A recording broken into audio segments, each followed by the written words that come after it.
The Famicom Disk System released on February 21st, 1986. It's a kind of a lost part of Nintendo's history at this point. It never came out in the United States, even though some of the most popular games from the NES initially released on the system. And as luck would have it, I have one. I've had one for a while now, actually. But I didn't want to do anything with it until I saw my friend Xeon over at Nintendo Life's video where he unboxed what he believed to be a brand new Game Boy that he had had. And I thought to myself, what if my situation is no different than his? Sure, I've had this box sitting in my closet for a while now, and I always thought it was really cool that I had this piece of Nintendo history that has been sitting sealed for more than 3 decades.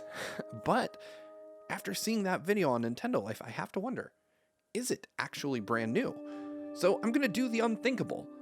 I'm going to open a brand new, or at least what I think is a brand new, Famicom Disk System from 1986, right here, right now. As you can see, this looks pretty clean on the outside. We've got the art on the front. You can see a picture of the Famicom Disk System itself right here. And on the back, which is very typical for Japanese Nintendo releases back in the day, it's just styrofoam. This is actually just a slip cover and not an actual box. It's not taped or anything. There's a little bit of damage here on the box, but like I said, this thing has been sitting around somewhere since the mid-80s. And for that, it looks remarkably clean. So, moment of truth. let's open this thing.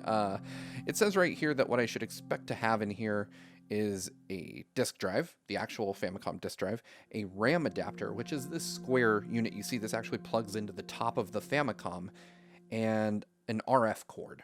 So that should get us completely hooked up. But I'm going to lift this off now and pray for the best. So, the top half of the styrofoam just came along for the ride. And, oh man. So far, so good.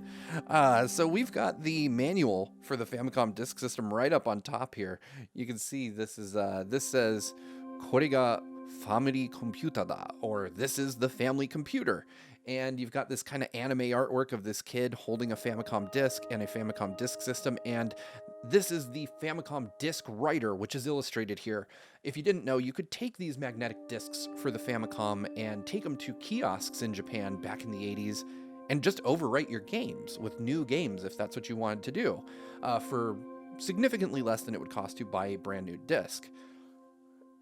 And if you're wondering what those discs look like, I have one. I don't have a whole collection of these because I really never anticipated opening this, but I've been inspired, so I figured I would do it. And this is my copy of Zelda. It's not brand new. Famicom discs came in boxes and had, manuals and stuff like that. My brother picked this up for me on a trip to Japan some years ago, and I've been holding onto it as part of my collection of Zelda games. I would love to get more of these, but they're a little more expensive in the States. But if you open this up, you can see that this is what a Famicom disc looks like. So it's just a bright yellow color. You've got the sticker here, and again, you could get new stickers for these, so I don't know if this is actually even Zelda on here, because like I said, I've never played a Famicom disc game. It's got 2 sides, and you've got the word Nintendo literally carved into the plastic there, which is just really cool, and this is the magnetic part that the disk system would read. So I'm really impressed with my luck, I suppose, because it seems like this thing that I never intended to open might actually be the real deal. This might be a new Famicom Disk System, but let's dig in further and see what we can find. So there's the manual. Here is what looks to be some type of warning card. I'm not going to try to read all this. My Japanese is not advanced enough to make heads or tails of that. And underneath it we have, so this is the instruction manual, the Famicom Disk System instruction manual. And I gotta admit, it looks brand new. It looks as though it has not been messed with. And, interestingly enough, right on the front page here, there is a note about what the disk system is and how to use the disk writer if you want to go rewrite your games. And there are some promotional things here, like a what is this? This is a cleaning kit for the disk system and for your disks. That's really, really cool. So I don't know, maybe those are still out there somewhere. Maybe people can still find those. I wonder if they would still work. And it lets you know that there's a light here on the front letting you know that the disk is being accessed and not to remove it. But here's the real reason we're here, right? So the documents, they definitely look pristine. They look clean. But the disk system, is it new? Has it been used? I mean, it's in the plastic. So I think we're, I am cautiously optimistic here. I can't believe I'm doing this, opening a 34-year-old system. Let's take that off here and, oh man, okay. So if you don't know, the Famicom Disk System came with a cardboard insert in the drive to let you know that that's where you put the discs.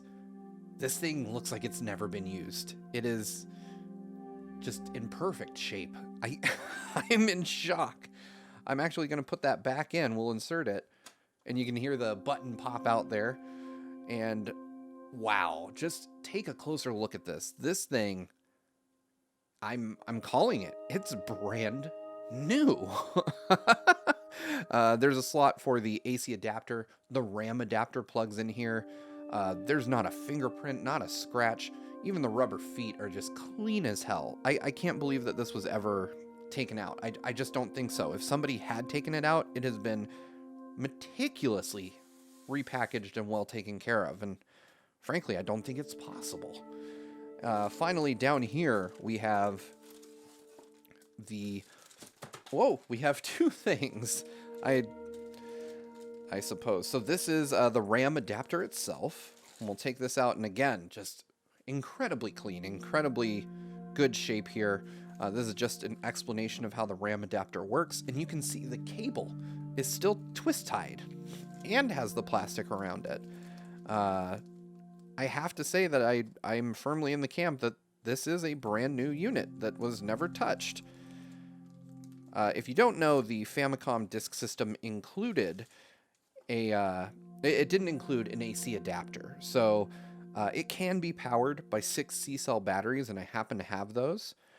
So we will be testing this because, of course, there is that second question. Even if it is brand new, does it still work? and is Zelda what's actually on my rewritable Zelda disc? Finally, down here, we have the RF cord that they mentioned. This just plugs into the Famicom through here. Again, perfect shape. This bag is actually still vacuum sealed, so I'd have to tear this bag open to get to the cord inside. And you can see that it is still bundled up. We'll just open it up now. We're going all the way. Again, my anxiety is at a peak while doing some of this because this is an ancient system. And finding one brand new is no mean feat, I feel like. So we will remove the twist tie and pull it out here, and there we go. Yeah, the cord is still never been used. This is just, I'm in shock. I'm so happy. I can't believe I opened this, but at the same time, I'm kind of glad I did, because now there's no longer a question lingering in the back of my mind. Is this a new or a used system? It is absolutely a brand new system. And that, to me, is just incredible. I can't believe that I managed to get my hands on a piece of Nintendo history that has been sitting in a box for 34 years. That is crazy to me. We'll go ahead and close this disk system box back up.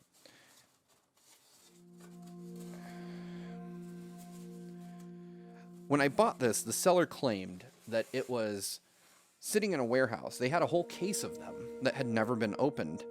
And I just can't say I'll ever probably find anything like this ever again. But here you go.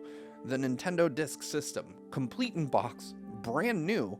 You know, some of the cables, or this cable was still sealed, like vacuum sealed, and there's not a hint of use anywhere on this thing. So what we're going to do next is I'm going to throw it over to my entertainment center. Let's hook this up. Let's find out if it works. I have a really old Famicom that is nowhere near in as good shape as this, but it should get the job done. So we're going to, for the first time, since 1986. We are going to hook this thing up and play a game on it, see if it works. Let's go do that right now. I can't wait. So, remember when I said that my Famicom wasn't in nearly as good shape as this disk system? Well, apparently, it was in much worse shape than I thought. My Famicom, while recording this video, I discovered it is dead. It just does not work. I'm trying to figure out what happened, but unfortunately, that means that I can't test my disk system in time for this video to come out. So what's going to happen is we're going to do a part 2 later on once I have another working Famicom to test this with. I'll get one ordered and hopefully we'll be able to do a part 2 soon, but unfortunately that means that while this does seem like a brand new disk system, I'm unfortunately unable to verify if it actually functions because it needs a functioning console to test it with. As soon as I have a new one, I will make a new video showing you guys what was on that Zelda disc, whether or not that disk system works, but I have no reason to suspect it doesn't and that Zelda isn't on that disc. But we'll check it out later, and as always, guys, thank you so much for watching. RIP to my Famicom. We'll get a new one in as soon as we can. If you liked this video, please consider liking and subscribing, or you could support us over at patreon.com/gvgaming for as little as $1 a month. And I'll see you all next time.